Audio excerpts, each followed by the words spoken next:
After several very uninspiring standard sets, we've finally circled back to a concept that I'm really looking forward to: Kamigawa. Now, I wasn't playing when the original Kamigawa was released, so I don't have the same kind of nostalgia that a lot of people do for that setting. But what excites me about Neon Dynasty is that Magic is doing something completely new with the cyberpunk setting. We've got sci-fi tech, mechs, and some old returning tribes like Samurai and Moonfolk, and I couldn't be more excited. Looking at the list of commanders from this set, Tameshi Reality Architect really stood out to me as both a very strong commander and one that promotes my favourite kind of playstyle: fiddly value and graveyard recursion. Tameshi is a 2/3 Moonfolk wizard for 2 and a blue that reads, whenever one or more non-creature permanents are returned to hand, draw a card. This only triggers once per turn. And then there's a second ability that reads, pay X and a white and return a land you control to its owner's hand, and then you can return an artifact or enchantment with mana value X or less from your graveyard to the battlefield, and you can only activate that as a sorcery. These abilities do have some synergy with each other as well, as when you use the second ability to recur something, the land returning to your hand will trigger the first ability, allowing you to draw a card once per turn. To me, this commander plays a lot like Emry Lurker of the Loch, except you also have access to white and have to bounce lands in order to use the ability, though bouncing the lands does draw you a card. This is what first drew me to Tameshi. Since Emry is a well-known powerhouse of a commander, I think Tameshi could be as well. With this new year, I've decided to drop the budget for these decks down to $80, as I feel that better matches the value within something like a Precon deck, and allows me to show off more other alternatives to the normal staples that have gone up in price a bit lately.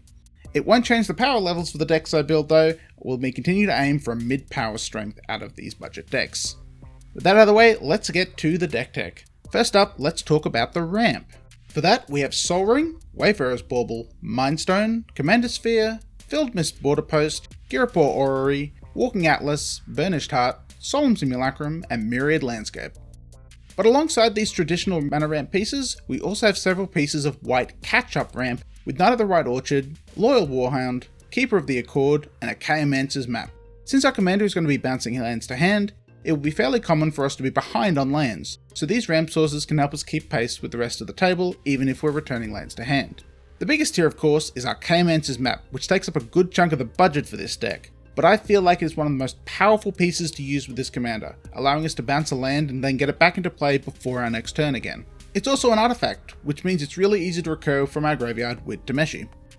Moving on to our draw effects, we have Mindspring, Thirst for Discovery, Thirst for Knowledge, Vedalken Archmage, Lossiel Clockwork Scholar, Trading Post, and Ugin the Ineffable.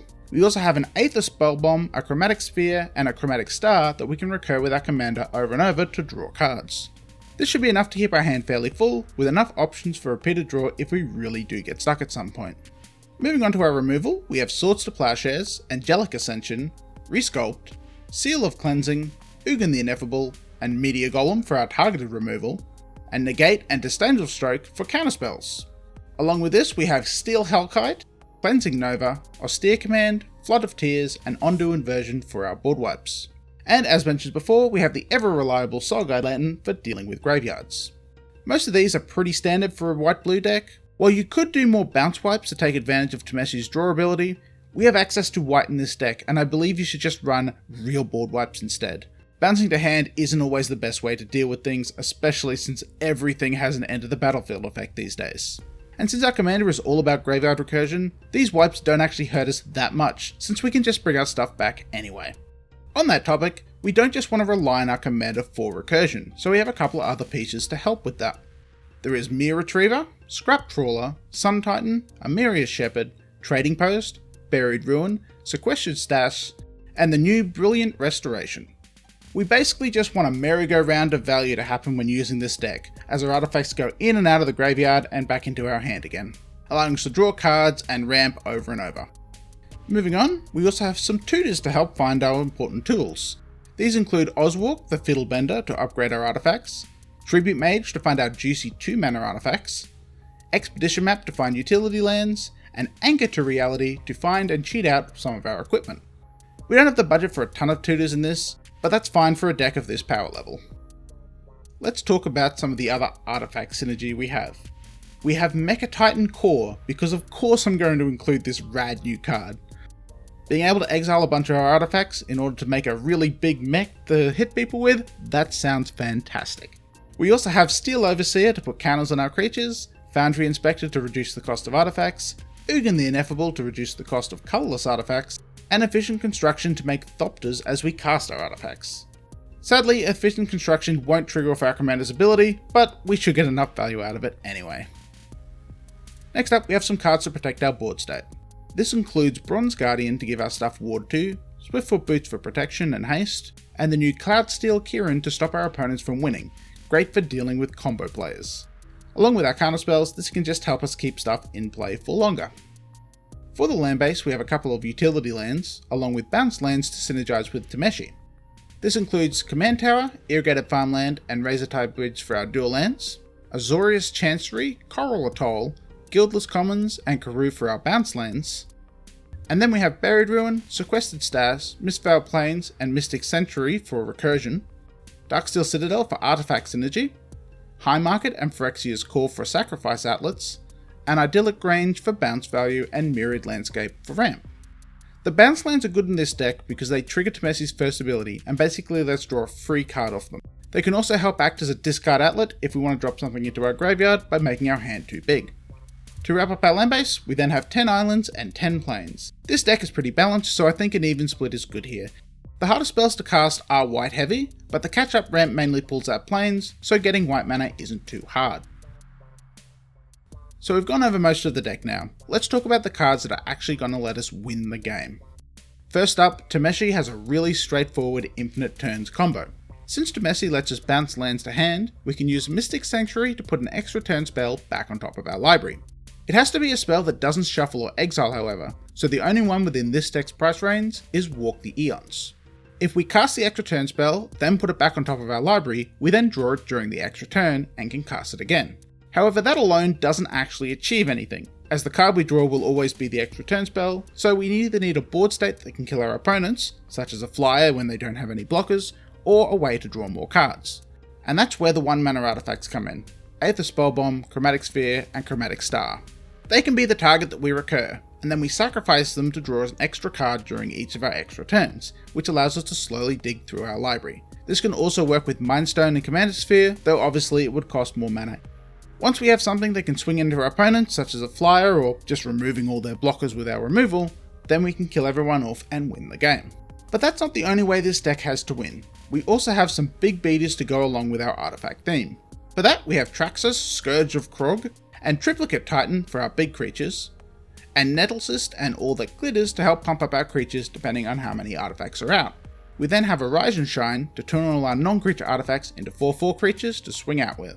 Great if we've been able to build a nice big board of artifacts. This is probably the main way the deck's going to win, making really big artifacts and hitting people quite hard. And since nearly everything here is an artifact or an enchantment, they are all recurable with our commander. The last alternate win con is a bit cheeky with Mirrored and Besieged, which lets us kill an opponent out of nowhere in the late game if they've let us fill up our graveyard. It's also quite good in the early game as well, since the Mirror Inside lets us make 1/1s whenever we cast artifact spells. Doubly, it's also an enchantment, which means Tameshi can recur it from our graveyard, so even if we play it out early, we can bring it back later for the Phyrexian side, to finish someone off. This is always a good card for an artifact heavy deck like this, and it's just an extra way for us to win if the game does go long. The main game plan when playing this deck is to simply build up your resources in your board state until you have enough to make some big plays. It's really not hard to get 6 or more artifacts out and to really pump up our creatures with the pump spells. The deck has a toolbox of solutions it can pull out of the graveyard, so it'll most likely be able to play a control strategy through the early and mid game. The biggest threat to this deck is obviously going to be graveyard removal. But I feel like we have enough alternate win conditions that unless we get really unlucky, we should always be able to find some way to win.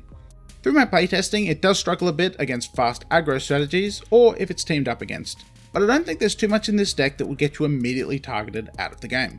This deck really does excel in the long game. So long as you can continue to build your resources with ramp and card draw, you should be able to come out as the victor eventually. So that's my take on a budget version of Tameshi, but what if you wanted to push this to be stronger? Straight up, this deck could be a heavy stacks nightmare very easily. With cards like Overburden, Winter Orb, and Storm Cauldron, we can completely ruin our opponent's mana base while triggering Tameshi's draw ability every turn.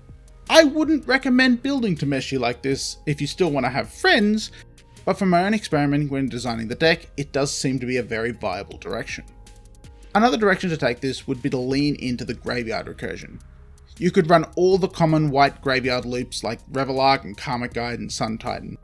I've shown off that style of deck on the channel before, and so I didn't want to do it again for this build, but Tameshi does look like a good candidate for a crazy graveyard combo commander. Namely, he'd be able to bring back your sack outlets, which is one of the harder parts in a white reanimator deck, so having that in the commander is very powerful.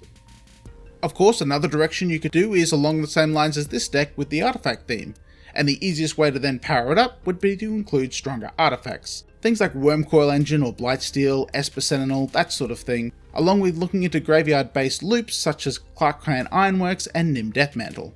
I do think combo is normally the best way to power up a deck like this, though equally a low average CMC deck that's able to flood the board with artifacts and draw effects would also be quite strong. Lastly, one of the cards that should absolutely see play within Tameshi is Cloudstone Curio, which would let you look into some kind of bounce-based deck design.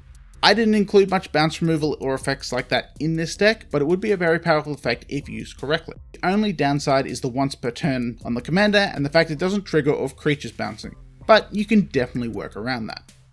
All around, I think Tameshi is probably one of the more powerful commanders to come out of Neon Dynasty and is still a bit of a sleeper right now. He has multiple directions you can take the deck, along with both recursion and card draw abilities, and is definitely worth considering if you like value engine type commanders.